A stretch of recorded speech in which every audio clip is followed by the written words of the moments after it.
warahmatullahi wabarakatuh. Waalaikumsalam warahmatullahi wabarakatuh. Kami dari kelompok 3 dan 4, saya Ana selaku moderator dari kelompok 4, dan di sebelah kanan saya di ujung itu ada dari kelompok 3. Nah, di sini kami akan mempresentasikan kasus 2 yang akan diawali oleh Kak Karmi. Jadi kasusnya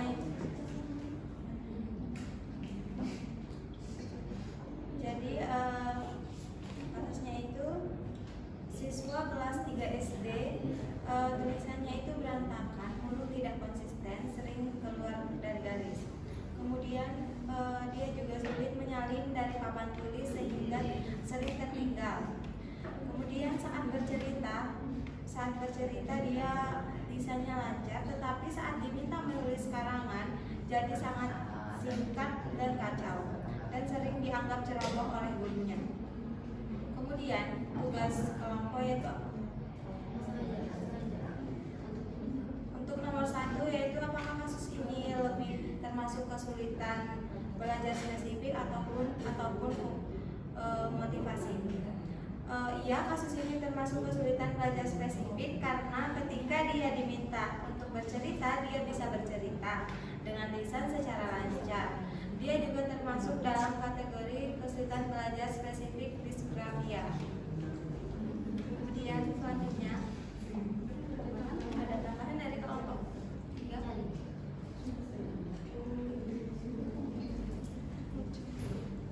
Mungkin lanjut ke yang kedua, yaitu kaitkan dengan teori penyebab kesulitan belajar. Kesulitan belajar menurut Learning Disabilities Association of Canada, learning disabilities disebabkan dari gangguan dalam satu atau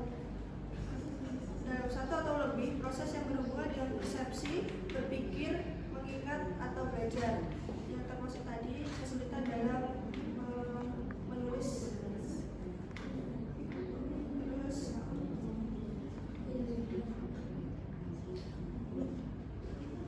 termasuk disgrafia. Disgrafia umumnya muncul karena adanya gangguan atau keterlambatan fungsi otak yang berhubungan dengan koordinasi motorik halus, visual motor, dan bahasa tulis.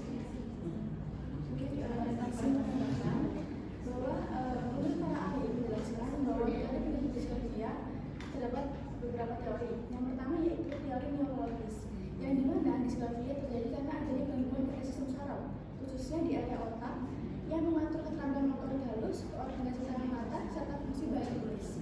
Lalu yang kedua ada teori neurologis, yaitu dimana menulis memerlukan integrasi antara fungsi motorik, bahasa, dan persepsi visual spasial. Yang ketiga ada teori linguistik. Teori ini menjelaskan bahwa menulis tidak hanya motorik, tetapi juga berkaitan dengan kemampuan berbahasa.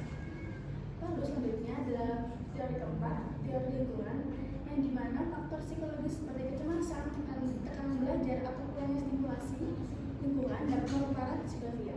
Yang terakhir yaitu teori genetik dan perkembangan, menjelaskan bahwa beberapa penelitian menunjukkan adanya faktor hereditas dalam kesulitan belajar maupun disgrafia. Baik, untuk selanjutnya saya akan membacakan perbedaan antara disgrafia dan juga kurang latihan. Nah, kalau anak dengan disgrafia itu tulisannya berantakan, hurufnya tidak konsisten dan sering keluar garis. Sedangkan untuk anak yang kurang latihan, dia tulisannya hanya kurang rapi, tapi huruf masih terbaca dan bentuknya masih konsisten. Kedua yaitu sulit membaik meskipun sudah banyak berlatih. Itu untuk anak disgrafia. Dan untuk anak yang kurang latihan, dia cepat membaik kalau rutin berlatih menulis. Yang ketiga yaitu kasus kesalahannya yang khas, seperti hurufnya terbalik, ukurannya tidak stabil, dan juga jarak atau spasinya tidak jelas. Lalu yang keempat yaitu lisan lancar tapi penulangan idenya berantakan. Sedangkan untuk anak yang kurang latihan, lisan dan tulisan biasanya seimbang, hanya butuh kebiasaan menulis saja.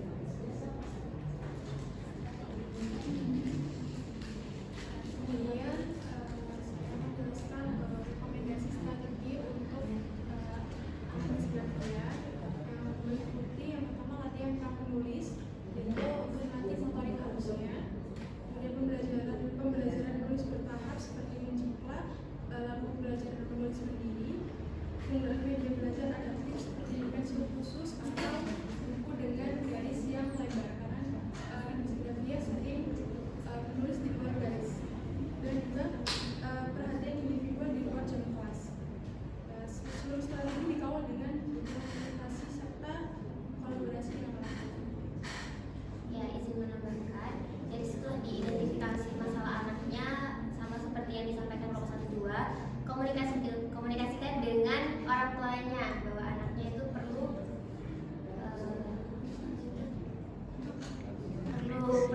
lanjut. Nah setelah itu orang tua dan guru harus memotivasi. Jadi sebelum diberikan pengajaran lebih lanjut harus memotivasi kalau kamu bisa, kamu pasti bisa. Jadi gak usah takut, gak usah minder. Nah setelah itu tahap yang bisa dilakukan itu bisa dengan pengenalan huruf awal seperti kapital seperti apa, huruf kecil seperti apa, penggunaannya kapan. Nah dan dibantu menggunakan media pembelajaran yang disukai anak atau media yang tidak bosan. Jadi tahapnya itu bisa dengan mungkin digital menggunakan tab atau ada gambar dan di bawahnya ada titik-titik jadi anak berbalik tulisan. Terus untuk latihannya setelah pengenalan dan pengenalan huruf bisa dimulai dengan menulis cerita kesehariannya. Jadi tidak dianjurkan untuk menulis yang berat-berat, tapi menulis suatu hal yang ringan-ringan. Nah setelah ditulis bisa dipraktekkan. Jadi latihannya itu zigzag, tidak hanya latihan menulis saja, tapi setelah menulis mungkin bisa praktek di depan untuk presentasi agar kepercayaan dirinya itu bertambah. Sekian. Sudah? Izin menambahkan, guru dan orang tua itu harus memberikan dukungan yang positif dengan cara yaitu menghindari kritik yang berlebihan kepada anak tersebut, sehingga anak tersebut tidak merasa minder gitu. Terus jadikan suasana hatinya menyenangkan, biar moodnya bagus. Kemudian komunikasi adalah hal penting bagi anak tersebut dengan orang tua maupun dengan gurunya. Izin menambahkan, kata Kak Ana, untuk pembelajaran disgrafia itu juga bisa ditambahkan dengan pembelajaran yang berupa audio visual. Dan itu juga kita bisa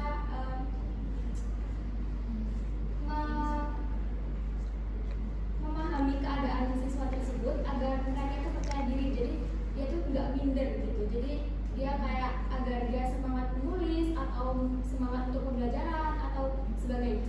Terima kasih. Sudah cukup, sudah semua. Maaf, izin menambahkan kasus nomor 2 tadi. Di Timotius tahun 2018 mengatakan ada 3 macam disgrafia, yaitu disgrafia visual, yang kedua disgrafia auditoris, yang ketiga afasia. Disgrafia auditoris merupakan gejala disgrafia visual antara lain huruf ditulis terbalik, ada yang tidak ditulis, salah tulis menjadi bentuk cerminannya, huruf tidak sama besar, tidak menulis garis, jarak antar huruf tidak teratur. Disgrafia visual disebabkan karena adanya gangguan di lobus parietalis kiri, kerusakan pada pusat broca, ditandai dengan kesalahpahaman benda, kalimatnya tidak sesuai dengan tata bahasa, dan kesulitan mengeja. Gangguan menulis dipengaruhi oleh gangguan bicara. Disgrafia auditoris merupakan gejala disgrafia, yaitu bunyi-bunyi yang hampir sama pengucapannya seperti huruf T dan G, C dan J, P dan G. Afasia adalah keadaan kehilangan daya berbahasa. Ya, jadi sekian presentasi dari kelompok 3 dan 4 atas perhatiannya. Terima kasih dan mohon maaf apabila ada salah kata. Sekian dari kelompok 3 dan 4. Wassalamualaikum.